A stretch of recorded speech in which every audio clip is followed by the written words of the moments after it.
Shalom, saudara-saudara yang dikasihi oleh Tuhan. Kita ketemu lagi dalam acara inspirasi. Istilah yang menjadi inspirasi kita kali ini adalah mere exposure effect. Istilah mere exposure effect atau efek pemaparan belaka adalah istilah psikologis yang ingin menjelaskan adanya fenomena psikologis dari atau bagi beberapa orang di dalam dia membangun kecenderungan atau preferensi terhadap sesuatu hanya didasarkan pada kebiasaan-kebiasaan yang dia lakukan. Dalam konteks relasi, istilah ini ingin mengajarkan kepada kita bahwa seseorang itu bisa saja menyenangi, menyukai orang yang lain oleh karena dia terbiasa, oleh karena dia sudah biasa ketemu dan berelasi dengan orang tersebut.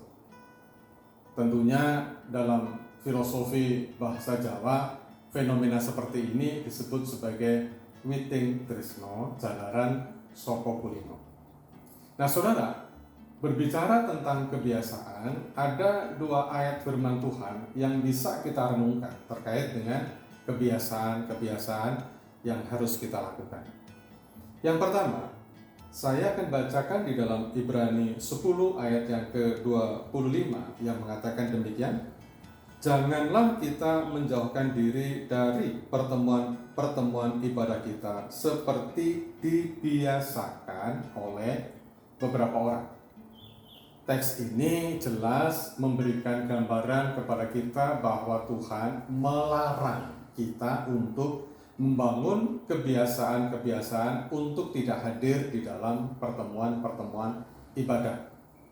Paradoks dari larangan tentunya adalah dorongan, motivasi agar kita semua memiliki kebiasaan, membangun kebiasaan untuk hadir di dalam ibadah-ibadah yang telah ditentukan. Saudara, orang yang terbiasa untuk tidak hadir di dalam kebiasaan ibadah, maka ketika dia lama dan terbiasa untuk tidak hadir di dalam setiap ibadah, lama-lama muncul dalam hati dan pikiran dia bahwa ternyata tidak hadir di dalam ibadah, tidak hadir dalam pertemuan-pertemuan ibadah adalah sesuatu yang biasa saja, yang wajar-wajar saja. Jelas ini adalah kebiasaan yang keliru. Sebaliknya, orang yang membangun kebiasaan untuk hadir dalam setiap ibadah yang telah ditentukan, dia sebetulnya sedang membangun satu hubungan yang intim dengan Tuhan. Dia telah membangun kebiasaan-kebiasaan dalam konteks membangun karakter yang sesuai dengan kebenaran firman Tuhan. Tentunya hal ini sangat menyenangkan hati Tuhan. Dan boleh saya katakan bahwa inilah kebiasaan yang sangat positif. Yang kedua, saya akan bacakan di dalam 1 Korintus 15 ayat yang ke-33 yang mengatakan, janganlah kamu sesat. Pergaulan yang buruk merusak kebiasaan yang baik. Saudara, teks ini jelas memberikan awasan, perhatian kepada kita bahwa ternyata kebiasaan yang baik bisa rusak oleh karena terpapar kebiasaan-kebiasaan yang buruk. Saya mau katakan bahwa pergaulan itu sebetulnya adalah sebuah kebiasaan. Kebiasaan kita ketemu dengan seseorang secara intensif dan intim. Dan kebiasaan-kebiasaan ketemuan kita dengan orang tersebut jelas sedikit demi sedikit akan mempengaruhi perilaku dan kebiasaan kita.